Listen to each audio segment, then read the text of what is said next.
Hey, it's Kim Commando Today, your daily podcast to keep you up to date with all things digital and beyond. And I'd love to have you be a part of our podcast. You can make an appointment to speak with me. Just head over to commando.com, and on the top right, there's a button that says Email Kim. Fill that out, and that's it. I always like to start the show with something interesting. And if you're under the age of, say, 18, there was a time before the internet when if you wanted to know something, there was no Wikipedia or Google. You actually had to go to a physical library and pull out an encyclopedia, or maybe you had to read a book, or maybe you had like that crazy Uncle Dave that you would ask him questions, or maybe your Aunt Lily, and she just seemed to know every single thing. But Gen Xers and older millennials are now nostalgic, they say, for the time before the internet. A new Harris poll shared exclusively with Fast Company says that most people between the ages of 35 and 54, about 77%, wish they were not plugged in so much. They actually miss the world before cell phones and the internet. I don't know. I don't miss it that much. Well, I've been connected for so long. I mean, gosh, I went to college for computer science, but it reminds me of this old joke. A man walks into a library and asks where he can find books on paranoia. And the librarian whispers to him, "They're right behind you." Could you imagine? Oh, that'd be awful. Hey, listen, I'm Kim Commando, America's beloved digital goddess, here with you once again with the nation's largest, most trusted, just the best dang show on the radio and podcast about all things digital. And you're about to get more tech smarts because every single thing is a tech thing now. And if you're a brand new listener, I'm glad you found us. And if you listen all the time, welcome back. You can find my award-winning show on over 420 top stations throughout the United States. And you can find us as a podcast and as a webcast commercial-free over at commando.com. Just in the upper right-hand corner of the homepage, there's a big old yellow button that says Commando Community. That's where you can sign up. And yes, I did say commercial-free. And a special hello to all of our listeners in the Army, the Navy, the Air Force, the Marine Corps, the Coast Guard, and the Space Force in 175 different countries who are now joining us on the American Forces Network Radio, serving more than 375,000 American servicemen and women. And our T-Mobile Unlimited listener line is now open at 1-888-825-5254 is the way to join us. And if you need immediate tech support, talking about somebody who can maybe log into your system and somebody that you can trust, fix your Wi-Fi, fix your printers, set up this smart assistant, set up a brand new phone, whatever it may be, I want you to reach out to my team of tech experts at getkimshelp.com. Once again, that's getkimshelp.com. All right, every single day I visit over 30 different websites to make sure that you and I are both up to date on what's going on in the tech world, and there's always a slew of things. And let's talk about the 5 things you need to know right now. I'm going to start with kind of a crazy story. There's a woman on Twitch by the name of Kaylee Carter, and she has 600,000 subscribers, and she goes under the name Just Foxy. And she streams her Fortnite gameplay, she chats with her fans online, and everybody's love her. But after May 16th of this year, she just went radio silent. She stopped streaming. Everybody's like, what's going on? Why isn't she posting? Well, they got their answer. This past week, she uploaded a video to YouTube. It was a man wearing a mask in front of her Ohio home, setting her car on fire. Wow. The fire quickly spreads to a fence nearby and then, unfortunately, to her home. Kaylee was not home at the time, but her mom was. And luckily, Mom was able to call 911. She told authorities that she thought the culprit was a cyberstalker, and Mom was right.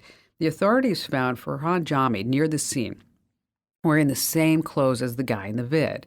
He traveled 600 miles from New York to get to her house. Now, Kaylee says she's shaken up, and I mean, who wouldn't be? I mean, streaming should be all fun and games, but people are forming these one-sided, weird relationships and taking it way too far. Now, Jamie is in custody in Ohio with a $300,000 bail. Now, the reason why I bring this up is that I know that we have a lot of kids who are streaming their gameplay or wanting to be an influencer, and maybe you don't even know that your kids are doing this. This is really something that you need to share this story with your kids so they know that if something weird's going on, they get weird messages, that they should come tell you. I always like to use the word uncomfortable because that covers a whole bunch of gamuts. All right, number 2 on our list, the War of 1812. Ooh, what's going on with that? British sailors kidnapped American sailors to work on their fleets, and it ended in the 1850 Treaty of Ghent, where everybody said, time to head home. The U.S. declared a victory for not being invaded. We were free from British rule. Okay. Back in 2007, the Maryland DMV created a special license plate to commemorate the War of 1812. They wanted to raise money for bicentennial projects. So about 800,000 drivers in Maryland bought this special license plate. Now, on the plate was a web address, starspangled200.org. Okay? It was a nice little site, information about the war. So what am I getting here? Well, there was something off with the website. It didn't take you to the War of 1812. Instead, it led you straight to an image of a busty woman in her bra advertising the Philippines' best online betting. That's right, on these 800,000 license plates. The DMV in Maryland, they got wind of this. They paid $1,000 to get the URL back. Now it links to the right DMV page, but just imagine 800,000 cars driving around championing the War of 1812 and the best online gambling in the Philippines. Gosh. Number 3 on our list, there was a horrible mass shooting this past week in San Francisco's Mission District. 9 people ended up getting hurt, and cops and firefighters tried to make it to the scene as quickly as possible, but something was holding them up.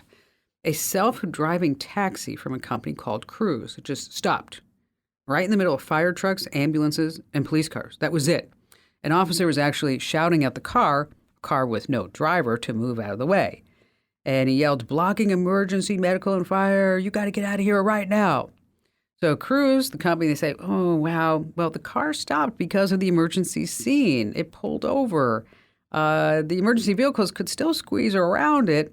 What they didn't say, though, was how long the self-driving car just, stopped, or what the car thought about the cop yelling at it. We saw the video. This actually happened. Number 4 on our list, tell me what you think about this. Online detectives have come across quite the mystery in the heart of Death Valley, California. It's this mysterious void that has been spotted on Google Maps. It can be described as, say, a green circle with sharp ridges coming on the side. And it's kind of an odd picture. There's a boat to the left of it and an army tank. Now, again, this is Death Valley. It's a desert, no water for miles, a dirt mound, right? So a lot of folks are looking at it on Reddit, and they're saying, well, maybe it's super secret government stuff going on. I mean, you can see the edges of green going out of it. Now, if you do a time lapse on Google Earth, you can see it's just a patch of dirt in the 90s, a pool, and then it kind of turns into this weird thing like that's happening right now.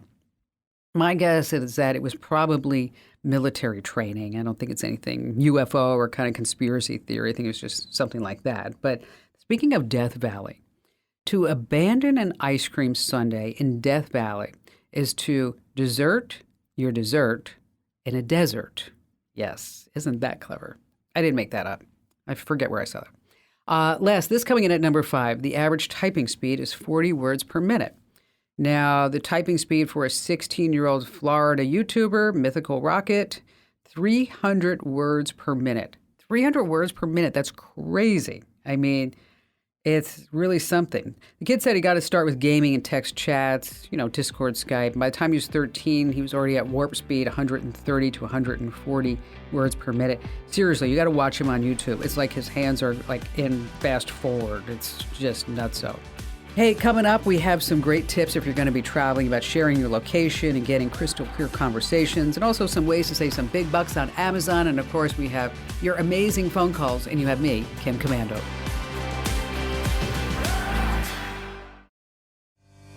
Okay, Mike Perez found his passion in the world of tech at a really young age. He was about 12. He started building his own computers and became fascinated with programming. So you could say he just was like a little nerd in training, right? But he went down a dark path. He started to build card skimmers, which he installed on gas station pumps. And you know what they do? They steal credit card information, and within 3 days, he racked up almost $30,000. Wow.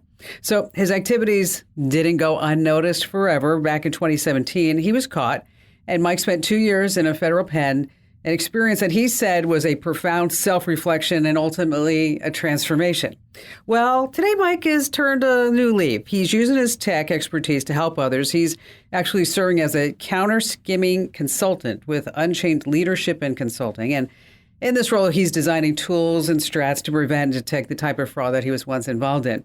Hey, Mike, thank you so much for coming on and willingness to share your story with us. But let's start at the beginning. Let's make sure that everybody's on the same page. Tell everybody what a skimmer does and what they look like. Well, first off, thank you for having me on your show. And so a skimmer, they come in all different shapes and sizes. It's pretty much to the imagination for of whoever creates them. So the ones I was making, they would go inside gas pumps. It was a small electronic board, and it'd go attached to the card reader inside the gas pump. And what it would do is take the information off the mag stripe in order for me to clone on like make a duplicate card with that information. And so, all totaled, how much did you actually skim? Oh, I lost. It'd be a hard number, A but lot. on A lot. average, I did it for almost 2 years. Maybe on average, I was doing about anywhere from 5,000 to 10,000 card numbers a month. Was there a particular pump that you would pick? Like maybe one not closest to the convenience store, or maybe one on the outside, so that this way maybe it didn't garner all the attention? No. Here's the thing. When I was installing these skimmers, they don't work on every gas station. I was installing them on gas stations who didn't have their securities updated, older style gas station pumps. Oh, I see. So Okay. honestly, for me, it wasn't like I could go to every single gas station and put a skimmer in there. So I had to I see. find a skimmer in a gas station. I mean, find a gas pump that I could put my skimmer in, and I wanted to maximize my how many numbers I collected. So I would go and look at the view of the gas station, just park at a different angle before I enter it, and see, okay, this is where the most traffic is going to be. And so, how did you come up with the idea to do a card skimmer anyway? That's actually pretty ingenious. Here, the way I grew up, the environment I grew up in, we used to like just think about ways of how to make quick money or big amounts of money. It wasn't really about quick. It was just try to get something so we could have nice stuff, or like, I was approached by somebody who I grew up with, and he offered me, he told me, hey, this is what's going on now. This is the new thing. We could make a lot of money. All you have to do is make some skimmers and sit back, and I'll sell them for you. I have the clientele for it. Back then, a skimmer would go for around 3,500. Wow, that's a lot of money, but you would make that back. I mean, obviously, the person would have a good return on investment, right? I mean, if with one card you could get that money back, and on Wow. average, each skimmer would give you on a good pump, on average weekly, would give you about anywhere from 100 to 300 numbers. So just one. All you need is one number to get that money back. That's it. Wow. And so then once you got the credit card numbers, you cloned the card. I had set up like a lab in my house, and I got printers, the same ones they use on DMV, um, printers for putting the holograms on it, for embossing them, and I would make photo IDs for the group of people I was working with, for myself, and make a card with the outside would say whatever name I would make up. And then you'd use those credit cards to buy stuff? So at that time, we would go to either Nordstrom, do gift cards, a lot of gift cards, especially like Visa, Mastercard, because we could turn that into money orders because I had a PIN number attached to it too, and that's what I was doing at first. Eventually, I was able to make my own skimmers where I could capture the PIN pad entry, and I would me with the PIN numbers, whatever cards I had PIN numbers for, I would pull out cash or make money orders. Like go to a little like small grocery stores, and since you could do it with a debit card, I would do a money order for, like, at first it was like I could do money orders up to 1,500 and pull out cash, and that's how I'd use it for. Wow. I mean, that's a pretty elaborate scheme. I mean, I mean, there's a lot of moving parts with this, huh? Yeah, it's a lot of stuff involved. I spent a lot of time. I thought it was gonna be easier, to be honest with you. Hmm. It wasn't as easy as I thought it was gonna be, but I mean, I dedicated myself full time to it, and I made it work. So how did you get caught? I sent an email to another credit card manufacturer, that was in out of Miami, Florida too, and they were being surveilling, they were surveilling them, and I didn't know at the time, and probably like a year later they showed up to my doorstep based off that email that I sent to them. But I wasn't surprised. I knew eventually it was going to catch up to me. And so, knowing everything that you know, what are people supposed to do? I mean, what are they supposed to look for when they go to pump gas or they go to an ATM? And what are some telltale signs that there may be a scammer? Honestly, it's really hard to tell with the way, because like, let's go with gas station skimmers. They're inside the pump. Like a lot of people think there's gonna be overlays and something that you could pull on or tug on. That is the case on some gas stations, but the ones that I was installing there, and they're still installing right now, they're inside. There's no way of you knowing. Well, you certainly are helping a lot of people out because I don't know if many people really realize how prevalent the skimmers are and how it's not that whiz bang tech as we used to think it was once, a long time ago. But, thanks for being here. Thanks for telling your story. Super interesting and words of advice for Thank you. everybody that, if you're going to be getting gas or even ATM, maybe you want to go inside. I know it's old school, but go ahead and buy Yeah. yourself a cup of coffee at the same time. Thanks again, Mike, for being here. Okay, thank you so much for having me.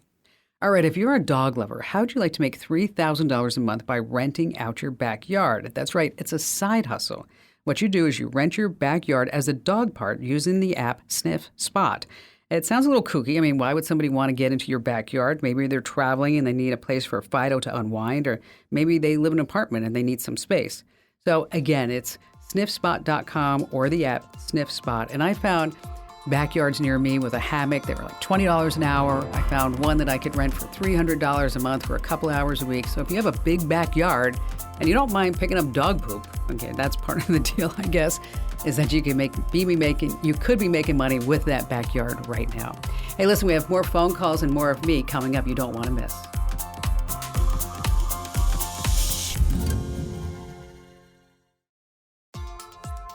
All right, before we start more of your phone calls, and we have some great tips to pass along, including how to get crystal clear conversations on your iPhone.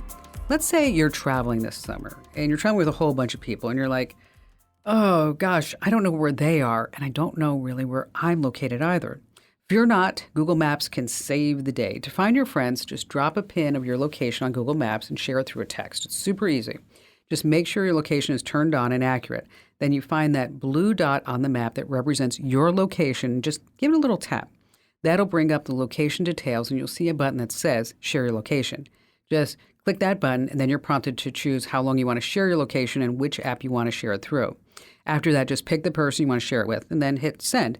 And then your friends are going to get a notification with a link, real time, of where you are on Google Maps. And so next time you get lost in a crowd, don't panic, just drop a pin. Matt in Chicago, Illinois.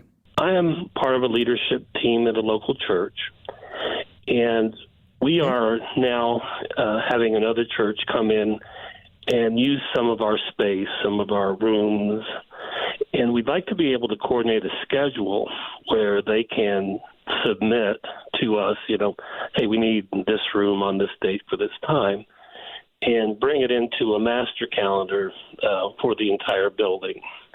And I'm wondering if there are good apps or good programs that we could look at to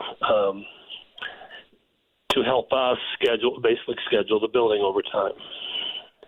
Well, you have a couple of ways to do it. You could certainly use Google Calendar.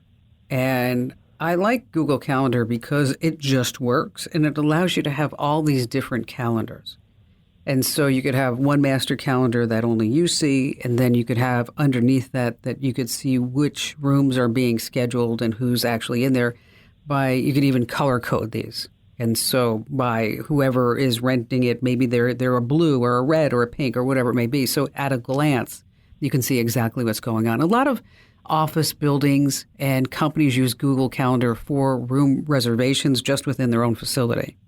And it's pretty robust. And so you create separate calendars for different organizations, and then you can share them with those folks. And then you can also manage event requests. And then it has all these back-end reporting tools that can be accessed through the app, Google Calendar app, as well as on your PC or Mac or whatever app that you're using, or whatever device that you're using, whatever platform that you're using. And also, it's very simple to use. Okay, so it's not going to require a lot of training.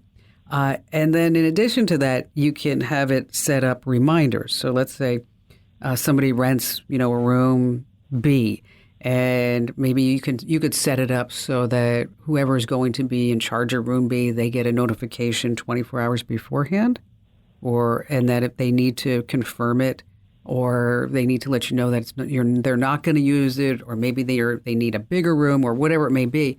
And so it will automate a lot of these things. And you can also put this calendar on your website, and so people can see when the rooms are available, and they can also work with other platforms, and so they can actually maybe reserve this themselves. Now, if you're looking for something more oriented towards a church, are you looking more for that? Really, just a management platform for the buildings, like you described. Oh, okay. Then I would use the Google Calendar app. And just on a side note, let me tell you about two others that if you sit there and you're like 6 months from now, you're like, gosh, I wish we had fill in the blank, right? Sure. That like one is called Planning Center. It's at planningscenter.com. And it's really geared towards a church. It does event facility scheduling, community organization. You can process donations. They have volunteer and child check-ins, event sign-up, registrations, payments, service planning, volunteer scheduling. So they have these all-encompassing. And part of this is also room scheduling. Another one's called Church Suite.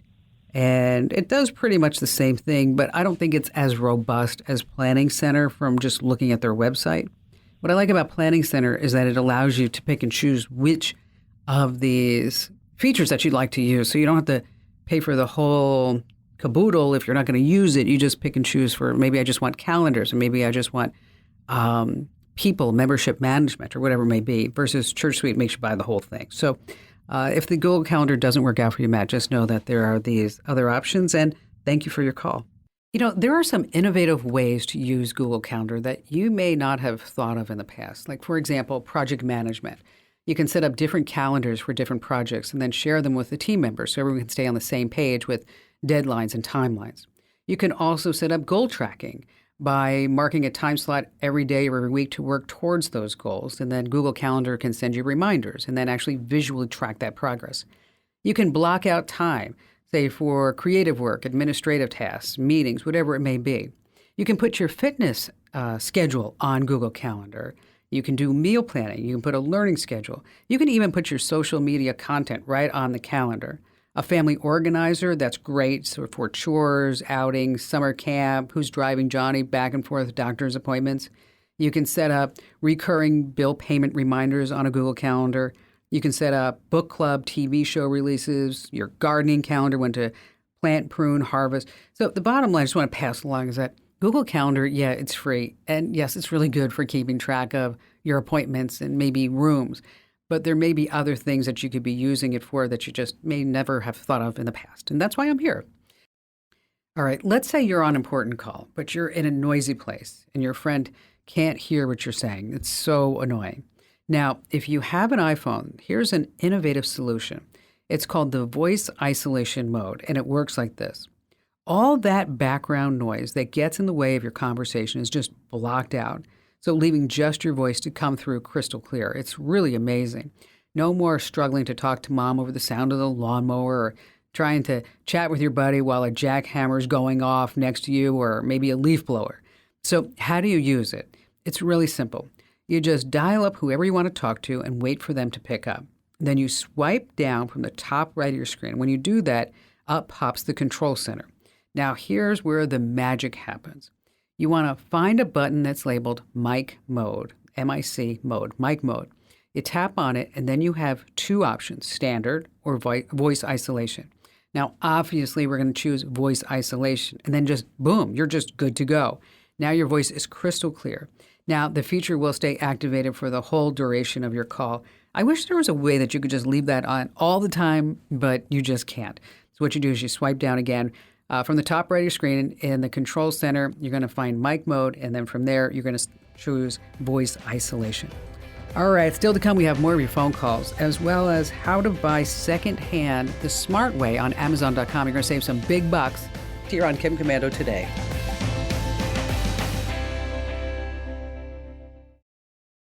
You know, I'm so jazzed by our newsletters and all the fabulous feedback that we've been getting. All the thumbs up. I mean, I'm talking like, 35,000 thumbs up. People just love them, and 800 thumbs down.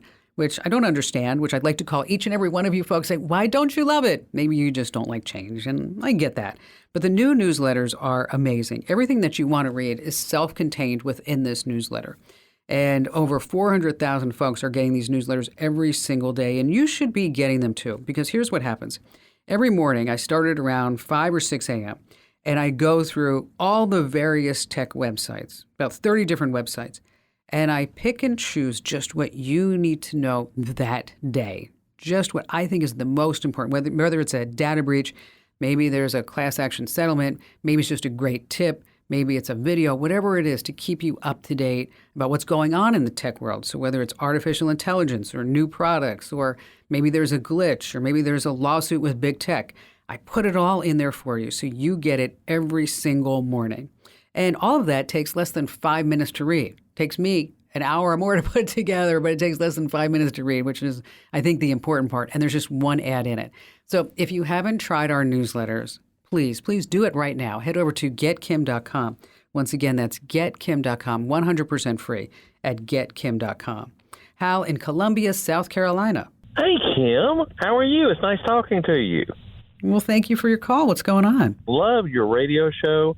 In fact, I wrote down a couple of little things, but I love your way of just casually speaking with every caller, and your creativity. I kind of hesitate to say it, but I said you're just really smart. Oh, thank you. You really are. Thank you. But my simple question was, we bought a new laptop. I've actually had it for about a year now. It's an HP. I bought it from Costco, and I don't really have a large need for Microsoft Office. Just simple needs. It's just at-home stuff. A lot of with my church, Word documents, that sort of thing.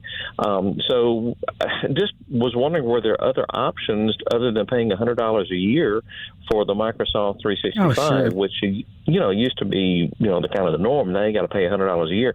And my friend Kim Commando, I was listening to you, and you said, yeah, there's a Google Office thing out there, and so that was my question. Well, yes, there is a Google thing out there.